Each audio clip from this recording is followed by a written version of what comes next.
Hello everyone, welcome to the program Song Stories. Today I will tell you about one of the most cherished hymns of the Christian faith. This gospel hymn, a sentimental favorite of Christians and non-Christians, was written by George Bernard in 1913 and it's called The Old Rugged Cross. The hymn is definitely the most popular of all 20th century hymns. George Bernard was born in Ohio in 1873 but raised in Iowa.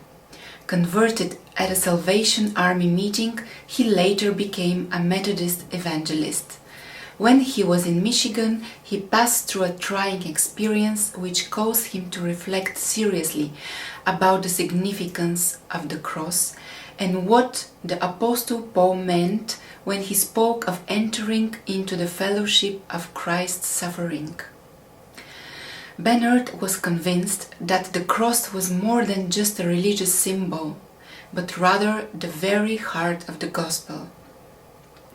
He began to write the hymn in Albion, Michigan, and composed the melody first.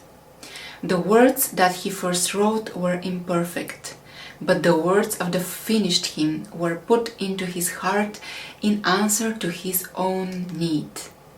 He sang the first version to the first time at a revival meeting in the Pokagon Methodist Episcopal Church in June 1913.